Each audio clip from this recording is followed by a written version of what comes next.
Hello and welcome to Season 4, Episode 6 of The News Desk. I'm Chris Stafford alongside Nancy Gillen in London. How are you feeling, Nancy? You know, we've been keeping in touch over the past few days because you sent me a message last week, was it, that you had tested positive to COVID. Somebody tapped you on the shoulder. It was your turn, huh? Yeah, it was. And I think, well, last week when we recorded the podcast, I said to you I wasn't feeling 100%. And then I had done a COVID test that day, but it was negative. But yeah, 2 days later, I tested positive. I'm feeling fine. I'm still testing positive at the moment. So it's obviously quite a long stint of COVID. But I feel, luckily, I think, you know, the fact I'm triple vaxxed means it hasn't really... I haven't had too bad symptoms. I think just kind of general tiredness, but, you know, it's kind of just like a mild cold, really. So I feel quite lucky that I haven't had it too badly. And yeah, I've said to you, it's more that I think battling more cabin fever than anything. As someone that likes to go out and run and stuff like that, it's quite frustrating when you're kind of limited to just your house. But hopefully, fingers crossed, I'll soon be testing negative and back out there. And at that point, I've had it. So shouldn't get it, you know, for at least 6 months. Hopefully never again. Hopefully not, but it has put paid to your running and your training, your marathon training. This has interrupted it because you can't even go out and do that. Yeah, no, not at all. Not even go out for a walk. I've been doing a few kind of just high intensity interval training, sessions here. I've done 2 or 3, but so also just my body's quite tired. So I'm just kind of debating in my mind, is it just better to just stop and fully rest, fully recover, so then I'm good to go again? Because I could inevitably accidentally end up kind of longing it out a bit. So I think, just try and sleep well and try and get better and test negative, and then hopefully be out running again soon. Yeah, well, I hope so. But this actually leads very nicely into the Beijing Olympics, of course, which are dominating the news this week, the first week of competition, because they've had their COVID positive cases, not least of all the American bobsledder monobobber Ilana Myers-Taylor, who tested positive when she got to Beijing. She was quarantined, isolated in her hotel. Fortunately, the team did rally and they sent her a bicycle so she could exercise, and then they sent her some weights. I believe now she's out of isolation in the hotel, but she's having to isolate in training too. So, you know, we've heard another story of, it was one Polish athlete. She was put in an ambulance at 3 a.m. and after being released from quarantine, which was very, very upsetting for her. It seems that it's, you know, that is the worst case scenario, is to be tested positive when you arrive in China. Yeah, definitely. And it just seems to be a little bit chaotic. I think there seems to be, you know, there's set protocols, set rules, but then instances where that hasn't really been followed. There's just been various things. I think, I can't remember the woman's name, but there was an athlete kind of before the games began who got taken out of the isolation hotel before she was going back to the Olympic Village, and then got put back in another hotel, a different isolation area. And then the IOC had to kind of rescue her and get her put back in the Olympic Village. So it just seems a little bit kind of not really, you know, no one's 100% sure what's going on. And then having that with the added pressure of that you could be missing your competition, literally everything you've worked for the past 4 years, it's just such a kind of cauldron of emotion and stress. So yeah, it doesn't seem like the most kind of organised or pleasant experience at the moment. And that, Jad, you hit the nail on the head there. It's the stress level, isn't it? When your frustration of not knowing if you're going to be able to be let out of isolation, for one, if you're going to test negative enough times to be able to compete in time, right? That's pretty scary when you get this far. As you say, it may be 4 years, it may be a lot longer you're preparing for these Olympic Games, you know, or maybe it's your last Olympic Games and this is your final shot at it. Yeah, it's extremely, extremely stressful, and I think there's a lot of pieces of that are playing out at these games, and not least of all because it's in a communist country as well, and they have different protocols, and their experience is going to be very, very different at these games. And we said that in Tokyo, but without there being the crowds to factor in and the family and so on. But I think there's an extra stress level attached to these games, don't you think? Yeah, definitely. I definitely think so. I think, just kind of, I suppose just being kind of so far away from home as well, and being put in quite a situation where you're so uncertain is just not really nice. I mean, we did see it at Tokyo, like you said, but I think here it just seems a little bit more kind of complex and hard to decipher what exactly the rules are. And there seems to be more kind of things going wrong here in terms of the isolation period. So, it's I hope as many athletes as possible are able to compete without being affected by it. Well, let's hope so. A lot more athletes are, of course, arriving, and not least of all, Sofia Goggia, the Italian downhiller, who is there to defend her title. You know, she was very badly injured in different ways. She was injured in Cortina d'Ampezzo. Remember, Nancy, we talked about that, and there were so many injuries that we thought, there's no way she could make it to Beijing. But she arrived yesterday. She's training already. So hopefully she doesn't get tested positive, or any of the other athletes now, as they prepare for the rest of these alpine events. And, of course, they're underway as the snowboarding was, skating. There's been a lot of sport moguls. There's been a great deal of sport this week. And I want to start with Esther Ledecka. You remember she made history, this young Czechoslovakian girl. She made history a few years ago, Nancy. Do you remember her name? I do remember her name, yeah, I do. Well, she's out to write history again, winning the gold medal. She first declaimed gold and defending that title 4 years ago in PyeongChang. She topped the podium in two different sports, snowboard and alpine skiing, and she's hoping to do the same thing in Beijing. And she's had little time already to celebrate her success with when she won the snowboarding in Beijing in the women's parallel giant slalom. Now, have you been watching that? I mean, she won, by the way. She beat the Austrian Daniela Ubling and then the Slovakian woman Gloria Kutnik. Have you been watching the snowboarding? Yeah, I've been watching. So on the BBC, there's just various kind of, just in a studio, and then just goes around to the various sports. And then later in the afternoon, there's kind of highlights goes kind of more in depth into each sport. So yeah, I've been watching basically all of it, I think, more or less. I've seen the snowboarding and the skiing so far, yeah, and it's been very interesting to watch. You've had more time to watch. Yeah, well, yeah, that's the thing. It's actually been quite, if there's any time to be in isolation, having a major sporting event is quite a good time to be stuck in your room, because, yeah, I have been able to watch a fair bit of it. Yeah. Well, good luck to Esther. We'll see what happens when she gets skis on this week. As I said, very little time to turn around, celebrating that gold medal, but moving on now to the skiing. Now, also, skiing this week, we had the Giant Slalom. Now, I know you watched some of this, and we talked about Sara Hector, the Swedish skier, who's been on cracking form in the World Cup, been on the podium several times this year. Well, it all went her way in Beijing. She won the gold in the Giant Slalom, and she beat Federica Brignoni, the Italian skier, and in third place, one of my favourite skiers, Lara Gutbarame, the Swiss skier. So that was the 1, 2, 3, and it was really, really exciting competition because there were 80 starters, and out of those, Nancy, 31 did not finish, which is extraordinary, but we should explain for those who are not familiar with the course there in Beijing. If you have been following it, you'll have heard from the commentators that it is artificial snow, and therefore it's very, very icy. So you prepare for that. You prepare your skis for a very icy surface. But then if you have to dig in, if it gets a bit rough, then you don't have that. You don't have the grip you needed. And one of the casualties of that course.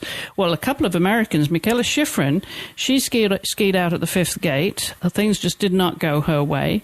So that put paid to the start of her. She was going to be hoping to ski in all of the events and pick up a few medals along the way, but that put paid to that. But even worse, I mean, because Michaela was fine, fortunately, and will live to race again. But the other American skier, Nina O'Brien, she was going pretty well in both runs, but in the second run, she just caught an edge in the very final gate, and she broke both her tibia and fibia. Really, really bad break, and you could hear the pain as she fell and slid down the ice through the finish. Really, really dramatic. And I know she's had it set. She's had surgery. She's had it set. So she's on her way back now to the US for further treatment. But she's been, I must say, very philosophical, posting on her Instagram account and being, very upbeat and, looking forward to supporting the rest of the team for the rest of the games. But how disappointing would that be? Yeah, I mean, incredibly disappointed. I was, like you said, I was watching, and I wasn't watching live. I was watching the highlights, the highlight package. And I think I messaged you saying this course looked very hard. Not a skiing expert, but it just seemed like a lot of people were crashing out. And yeah, I think it must be I think, again, it's similar with COVID. It's one of those things that is quite hard to control. Like, obviously you do have control over your own performance, but, kind of the just something, just accidentally putting something wrong, or like you say, with the service of the snow, like it just being a bit slippy and you don't have the grip on your skis, just that kind of little things, and then it's your whole kind of competition over. I think the majority of skiers, do they alpine skiers, do they compete across all disciplines for most of the time? Not necessarily. Some do one or two, but they become specialists in either speed or technical. Yeah. Yeah. So yeah, they needed skates more than they needed skis on the road.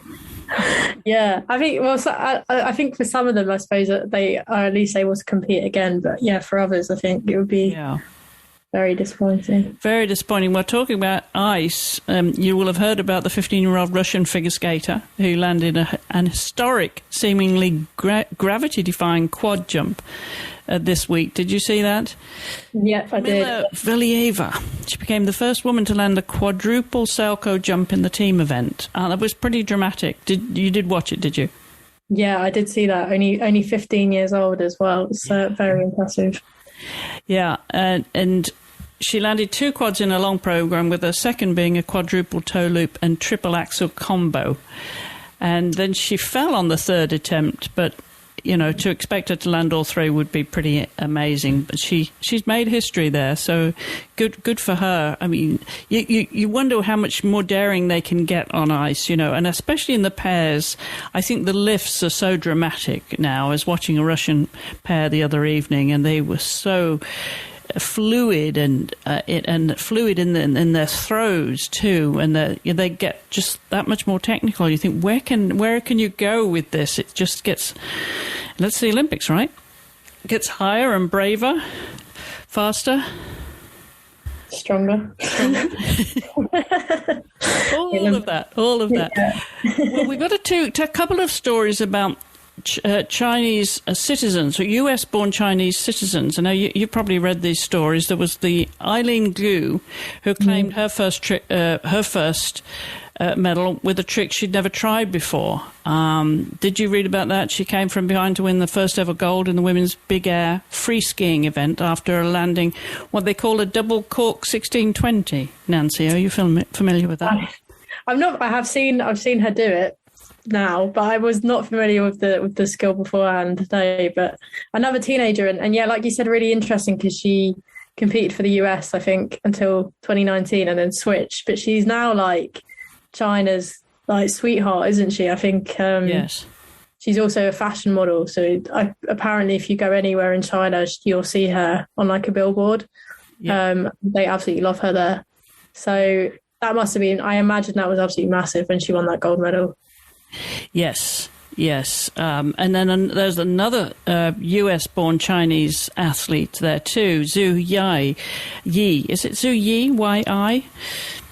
And she made the news for all kinds of wrong reasons. She actually broke down in tears because she fell twice during the final event in the team competition, which was really sad. She was another one who she was born in California, and she gave up an American citizenship in 2018 and began the women's free skate event out there pretty well. But she landed both her first two jumps before actually falling on a triple flip attempt.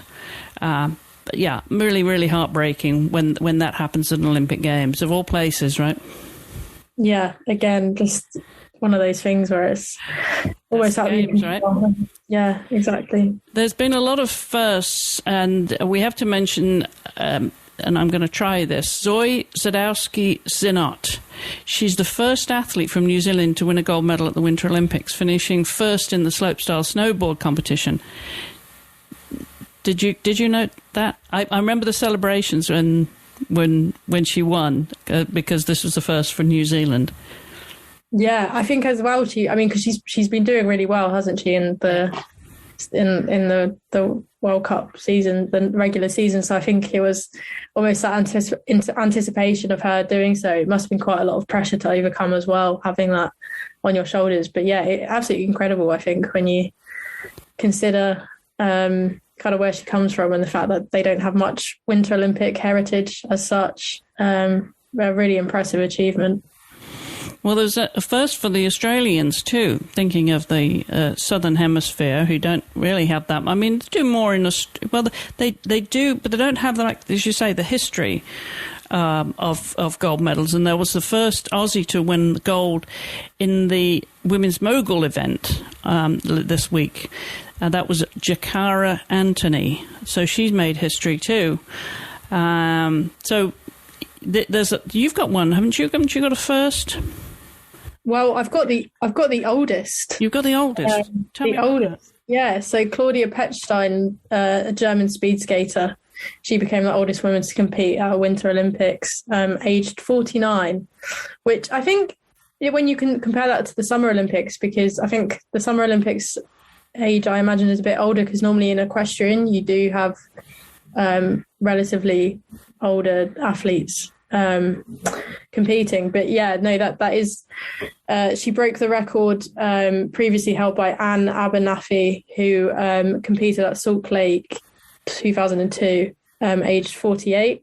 So Pechstein was also competing at her 8th Olympic Games, becoming the second athlete and the only woman to do so. And it would have been her 9th Olympic Games, but she missed out on Vancouver 2010 due to a blood doping ban. And she has been pretty successful. She's won 5 Olympic gold medals during her career so far. She didn't. I think she came last in the event she was competing at this Games. And actually, her record in the 3,000 meters, which she'd held since 2002, was beaten in the competition that she was competing in. So she kind of saw her own record being taken away. But I mean, it's still very impressive to be competing in your 8th Olympic Games. And she now has that record of being the oldest female competitor as well. Yeah, that's awesome. I've got another milestone here too, a landmark record. The Netherlands' Irene Wust, she made history on Monday, becoming the first person to win a gold medal at 5 different Winter Olympic Games when she won the 1500 speed skating event. She's 35. So, yeah, records are being broken in every direction, aren't they? They are, yeah. And I was thinking if Pechstein can continue when she's 49, then Wust can probably continue to make records there. Sounds like she's got another 15 or so years in her. Yeah, absolutely. And of course, the Dutch are that's their strong sport, isn't it? Speed skating. Yeah. Well, one of the strong sports over here, of course, is ice hockey. And the USA and Canada have this sort of friendly rivalry. Well, I don't know how friendly it is. We always call it a friendly derby, but I'm sure it's not that friendly. But it was kind of a bit of a fun game, if you like, between them this week. This Tuesday, which is Tuesday out there. So, but the US, I don't know if you watched any of the ice hockey. They actually lost 4-2 to Canada because Canada's defence apparently was extraordinary, and they were very efficient on their power plays. But they did outshoot the Canadians by 53-27. So this is potentially a gold medal pairing too. So we'll have to watch this one, because those two, are, as I say, they have this ongoing rivalry. And if you remember, the Americans won the gold medal in PyeongChang in 2018. Yeah. So the Canadians will be looking to settle that score. Now, what else have we got, Nancy? You've got somebody landing an historic. Well, you've got we've covered the historic quadruple jump.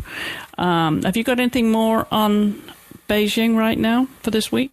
I think that's everything from me. From a British perspective, it hasn't been going too well. We've had Kirsty Muir, she's a Scottish. She was actually competing in the same event as Eileen Gu and finished 5th. And I mean, she's only 17 years old, so I think that's one for the future, one for the next Winter Olympics in 2026. So that was quite promising. But as of yet, the British Olympic medal haul is non-existent. Oh, that's a shame. Yeah, that could change. You never know. It's another week to go, right? A lot more sport. Yeah.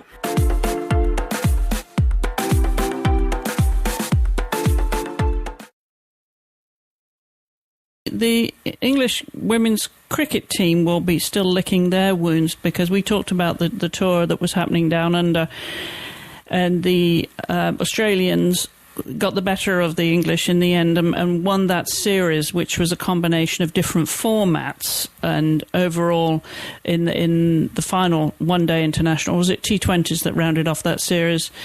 They beat England by 8 wickets, and now England are going off to New Zealand for the ICC Women's World Cup, which starts on February the 10th. We're recording this on the 8th, so less than 2 days since they're in New Zealand.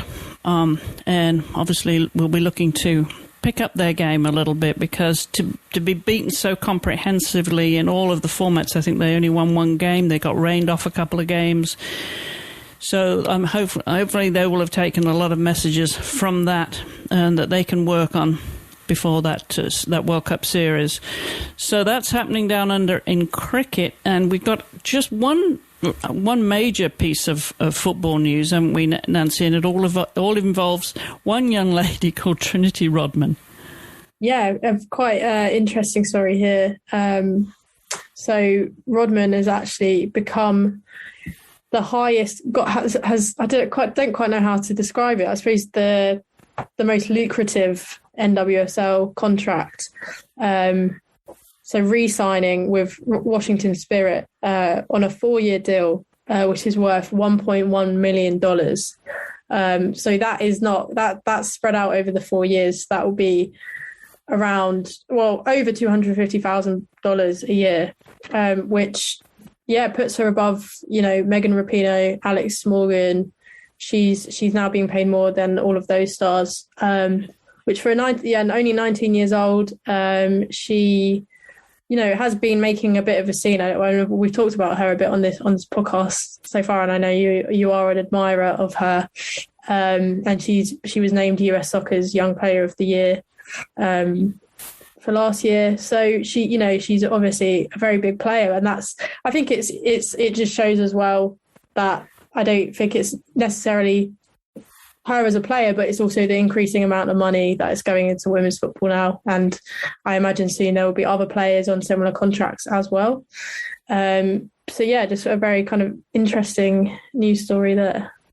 Yes, and she's really upped the game. Literally, she's upped the stakes. If she can command that kind of deal, in the NWSL, then, when you look at the legends, like you said, Megan Rapinoe, Alex Morgan, Kristen Press, I mean, there are so many, of the USWNT players that they're going to be looking over their shoulder now, right, and thinking, well, why can't they command these kind of contracts? So it'll be interesting to see. And there's also a new league on the West Coast that's kicking off pre-season for those new teams. They've got the LA team and the San Diego Wave, and so there's those two teams, and they're going to be playing Reign, the two in the Pacific Northwest, OL Reign and Portland Thorns. I think there's going to be there's 4 teams, and they're all going to play each other a couple of times. I think it's called a Challenge Cup, and that's going to start up here pretty soon this spring. So that will give these new teams a chance to sort of break in, if you will. Yeah. I mean, excited to see both, because both of them are very interesting projects. The LA team is got a lot of famous women involved, and then San Diego got the English interest because Casey Stoney is their manager. So I'm intrigued to see how both those teams do. Yes, we'll be watching those with interest as they roll out. They're all busy with pre-season right now, getting back at it. Not least of all, Kristen Press. She's come back from Europe, and she's getting stuck in there with her new team. But we also should mention that Trinity Rodman has been added to the USWNT's She Believe Cup roster. She's replacing Abby Dahlkemper, who's injured, because I know that the coach there was keen to ease Trinity into this, just not overwhelm her with being on the team. But she's got the call up, and there's a lot on her shoulders. So good luck to her.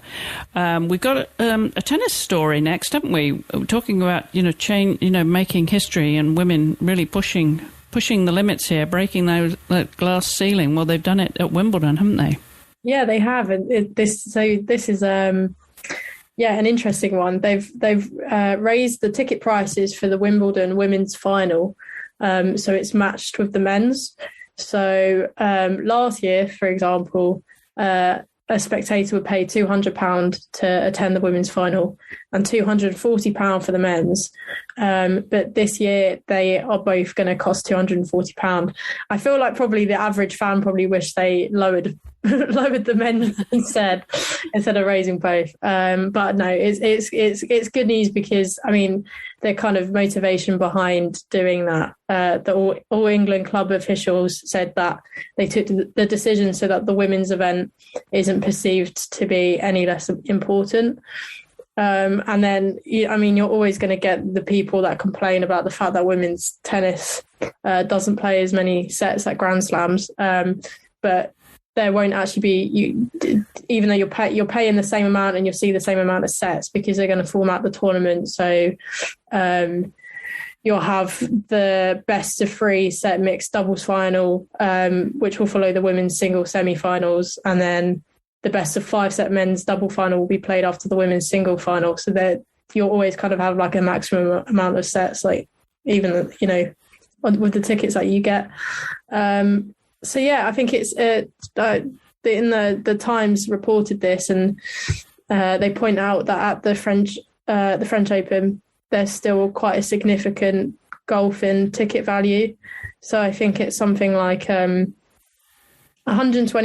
for the women's final at the French Open and £220 for the men's final. And that's quite a lot of money either way to pay for a tennis tournament. But I think it does show that if you're charging so much more for the men's, you obviously have more value.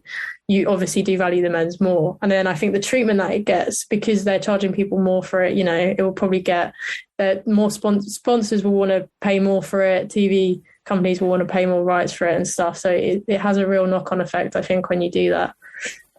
So it is definitely good news. I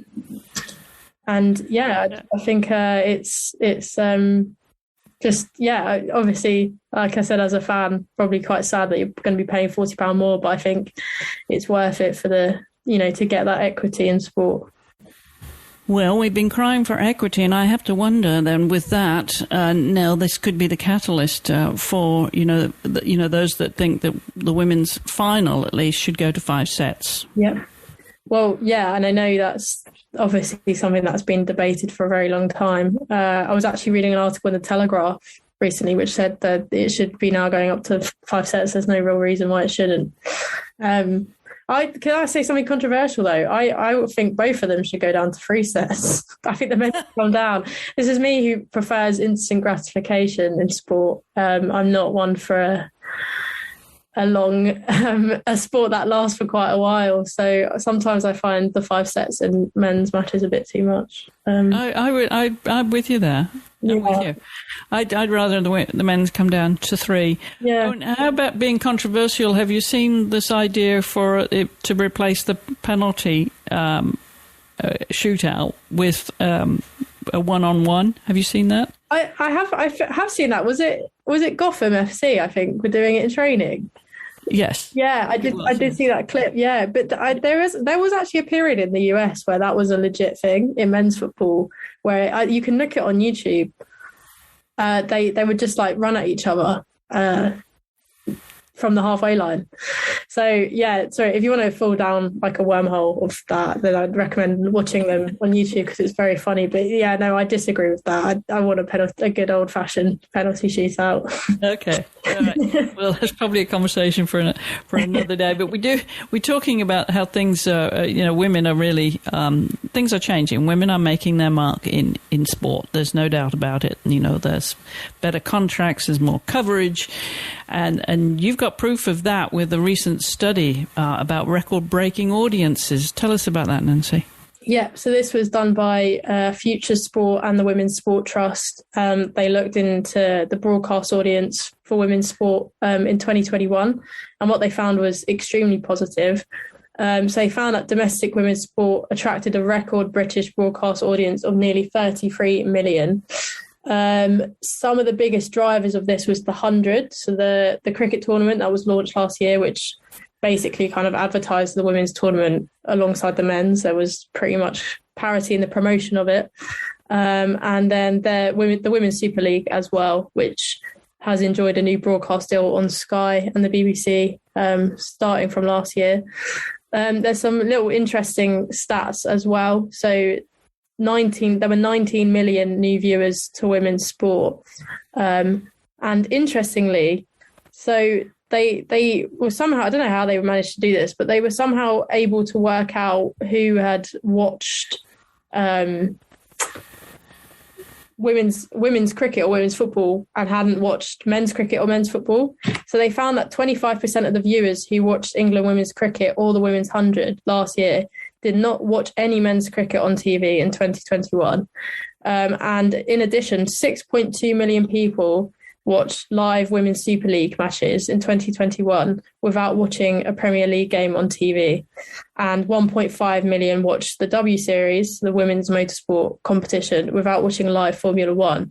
So for me, I mean, the cricket stat is massive, but the 6.2 million people that watch women's football without watching the men's is incredible. And it just shows that it can be, it doesn't necessarily have to be you're interested in men's football, so you kind of find women's football. Because, I mean, in my case, I support Arsenal, I support the men's and the women's. But in this situation, it's people that are finding women's sport as its own entity, like as a standalone thing that they are interested in, which we haven't really kind of had the stats for beforehand. So that is really, I think, really, really great to see that it can attract people off its own back, as opposed to just like, it is not necessary just from association with men's cricket or men's football or the F1. So it's, a really interesting study, and I recommend reading it fully. There's also quite a lot on social media in there. Another thing that I found really interesting is that Arsenal, Chelsea and Manchester United on social media had better growth than I think 7 or 8 Premier League football teams. So on social media, they were attracting more engagement and attention than men's football teams. So it's, really worth a read. That's, really, really interesting. There's stats and that they are, that is organic growth, right? This is not, as you say, they're not hitched a ride from the men's teams or the men's side of the sport. That's really, really fascinating. And you have that full article that we'll put a link to with the show notes at wissports.com, so you can check that out there. And the BBC have published that, though, haven't they, Nancy? Well, they just published a news story about it. So it's the Women's Sport Trust that published it. And then that's been picked up quite a lot over here by the media. So obviously very positive news. Yeah, that's great news. Well, we like to. Well, I think on that one we'll end this week's news on a good note like that. Very, very encouraging. And as I said, those notes will be on our website at wissports.com. Just drop down the listen tab and look for the news desk, and you'll find all the links to all the stories that we cover here on the show. And you'll also find our social media. And Nancy, yours is, I know it's Nancy_Gillen. That's your personal Twitter, isn't it? Yeah, that's right. And my Instagram is NancyGillen_sport. And then I work for Give Me Sport Women, and our Twitter handle is Give Me Sport W. So you can find everything there as well. All right. And you'll be covering the rest of the Olympic Games. Are you writing like every day a report on any particular sport, Nancy? What's your beat? So we're just kind of watching the games as a whole, and then anything of significance we're writing about, really. So it's quite obviously that's there's a lot of sports to be keeping across, but we're managing it so far. And then also a bit of still women's football happening as well, and there's a lot going on. So it's a very busy time, which is always good. Yeah, well, good. Well, I know that you're still going to be isolated for a bit longer. How much longer do you actually have in COVID isolation? So the rules here now is it's after 5 days, if you're testing negative, you can leave. And I've done my 5 days. So I'm essentially now just waiting for a negative test and then I can go, which is great. The maximum I think it can be is 10 days. So if you're still testing positive, then you can leave. But I mean, I think if that happened, I'd have to make a decision on it because I don't know, if it would feel a bit weird, I think, leaving isolation if you're still testing positive. But fingers crossed it won't get to that point. I'm hoping for a negative test like tomorrow or Thursday so I can be out for the weekend. Yeah, well, good luck with that. Absolutely, and enjoy the games and all the sport that is on offer right now on TV. And, of course, we'll be covering more of the games next week on the show. In the meanwhile, you can follow me or Wiss Sports at Wiss Sports on your social media channels. And, again, we're online at wissports.com. So we'll be back next week with a lot more, Nancy. So hopefully by then you'll be out running again. Yeah, I hope so. And that's actually a nice thought. Next time we do the show, I should be out. Hopefully you will. All right. Well, we'll look forward to seeing you back here next week for more coverage from around the world of women's sports. Until then, thank you for listening. Goodbye for now.